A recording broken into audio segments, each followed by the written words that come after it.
আসসালামু আলাইকুম গাইস, সবাই কেমন আছেন? আশা করি সবাই ভালো আছেন। আমরাও ভালো আছি আলহামদুলিল্লাহ। তো আজকে আমরা বানাতে যাচ্ছি আমাদের বাসাতেই স্পেশাল বাসমতি চাউলের বিরিয়ানি। বাসায় আমরা সচরাচর চিনি গুঁড়া চাউল দিয়ে বিরিয়ানি রান্না করে থাকি। বাসমতি চাউলের রান্না এটা আমাদের প্রথম এক্সপিরিয়েন্স। কেমন হবে আমাদের বাসমতি চাউলের রান্না বিরিয়ানি, আপনারা সবাই দেখতে থাকুন। প্রথমে আমরা গরম মশলাটি ভেজে নিয়েছি, এরপরে পেঁয়াজের বেরেস্তার জন্য পেঁয়াজটি ভেজে নিব। অন্যদিকে একটি বাটিতে গরম পানি নিয়েছি, 1 কাপ পরিমাণ গুঁড়া দুধ মিশিয়ে নেব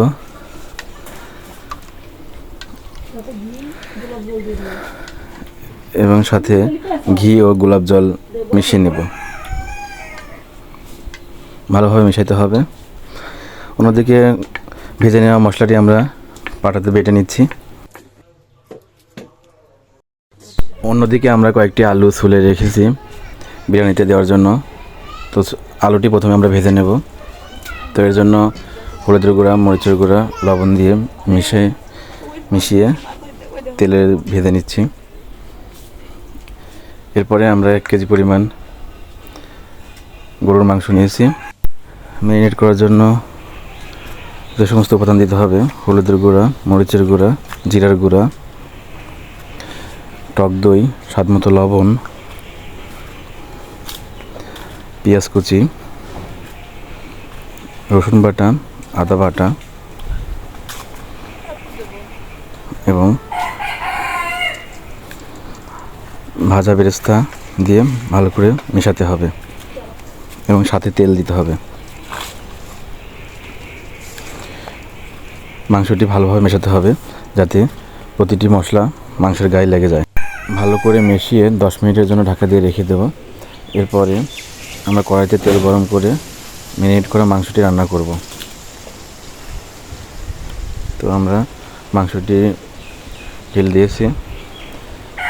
এরপরে আমরা বিরিয়ানির একটি মশলা দিতে পারি, এতে করে স্বাদটি আরও ভালো হবে। সুন্দর করে নাড়িয়ে নেব। দেখুন আমাদের মাংসটি অনেক সুন্দর কালার এসেছে।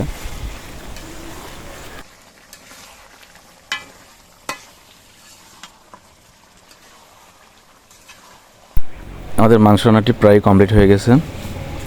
তার মাঝে আস্ত আলু ভাজি করে রাখা ছিল, সেগুলো আমরা দিয়ে দেব কড়াইয়ের উপরে। এরপরে ভালো করে নাড়া দিয়ে মাংসটি ঢেকে দেব এ পর্যায়ে। অন্যদিকে আমরা বাজার থেকে কিনে আনা বাসমতি চাউল নিয়েছি, আধা কেজি পরিমাণ মেপে নিচ্ছি এবং মাংসটি নামিয়ে নিয়েছি। বাসমতি চাউল রান্না করার জন্য চুলাতে একটি পাতিল চাপিয়ে দিয়েছি।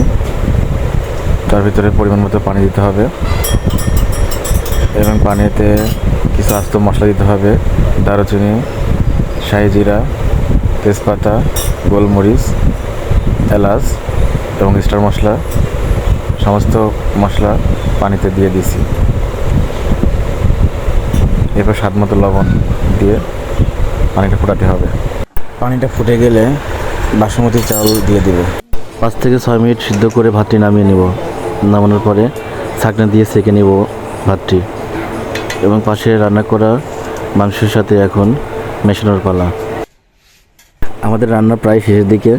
এখন মূল কাজটি করতে হবে, যেটা হলো আমাদের রান্না করা মাংসটি একটি পাত্রে ঢেলে নিয়েছিলাম এবং সেদ্ধ করা বাসমতি চাউলটি দিয়ে মাংসটি ঢেকে নিব। ভালোভাবে ভাতটি মিশিয়ে নিতে হবে। তার আগে সম্পূর্ণটা ভাত মাংসের উপরে দিয়ে নিব, এরপর ঢাকনা দিয়ে ঢেকে দেব। যেহেতু মাংসটি আমাদের রান্না করা রয়েছে তাই বেশি সময় নেব না। সম্পূর্ণটা ঢেকে দিয়ে এর উপরে আমাদের কিছু পেঁয়াজের বেরেস্তা ছিল, এগুলো উপর দিয়ে ছিটিয়ে দিব যাতে টেস্টটি ভালো লাগে। তারপরে আমাদের যে দুধে ও ঘি মেশানো ছিল ওইটা উপর দিয়ে ছিটিয়ে দিব।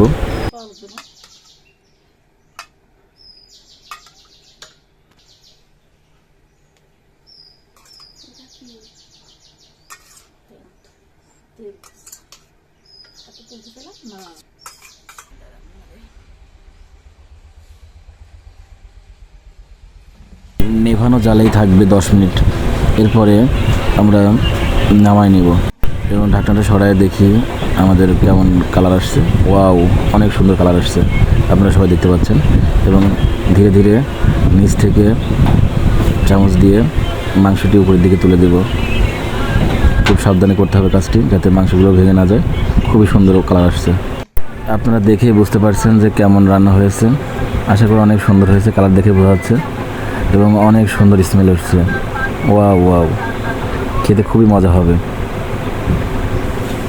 দেখেন আলুগুলো খুবই সুন্দরভাবে সিদ্ধ হয়েছে এবং কালারটি অনেক জোশ। তো এ পর্যন্তই, সবাই ভালো থাকবেন। ধন্যবাদ আমাদের ভিডিওটি দেখার জন্য। আল্লাহ হাফেজ।